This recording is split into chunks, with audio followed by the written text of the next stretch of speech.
warahmatullahi wabarakatuh.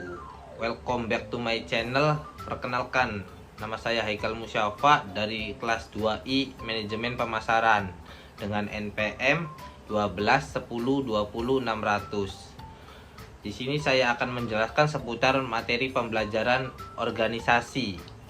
Video ini untuk memenuhi tugas kuliah manajemen inovatif. Baik, untuk mempersingkat waktu langsung saja simak penjelasan berikut ini. Oke, langsung saja ke materi pembelajaran organisasi. Apa sih yang dimaksud dengan organisasi pembelajaran? Organisasi pembelajaran merupakan proses pengembangan performa karyawan dalam organisasi secara kontinu, meningkatkan kapasitas untuk mengatasi setiap tantangan dan perubahan. Yang kedua ada pembelajaran, merupakan proses untuk mendapatkan pengetahuan yang dilanjutkan dengan aktualisasi. Yang ketiga, pengetahuan yang sebelumnya telah dimiliki melalui dua hal. Yang pertama, mendapatkan pengetahuan untuk mengetahui bagaimana cara mendasari pengetahuan fisik untuk produk tindakan. Dua, mendapatkan pengetahuan untuk mengetahui mengapa demikian yang dihasilkan kemampuan untuk mengkalkulasikan pemahaman konseptual dan pengalaman. Selanjutnya ada tingkatan organisasi pembelajaran. Yang pertama ada berpikir sistem. Berpikir secara keseluruhan terhadap interaksi antar unsur dalam batas lingkungan tertentu yang bekerja mencapai tujuan. Yang kedua, mental model. Kemapanan sikap mental atau model mental yang dimulai dari penguasaan pribadi yang tinggi dalam keadaan hidup selalu belajar. Yang ketiga, personal misteri. Upaya keadaan terus-menerus dalam mengklasifikasikan si pribadi.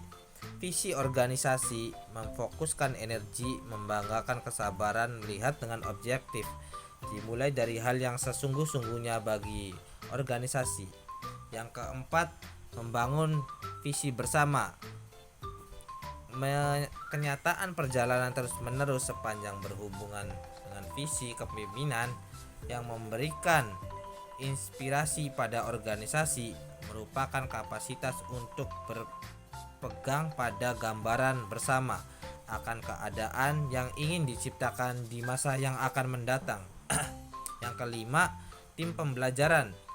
Pembelajaran dalam SIM dimulai dengan dialog, merupakan kemampuan anggota tim untuk menunda asumsi dan masuk ke dalam pikiran bersama secara murni.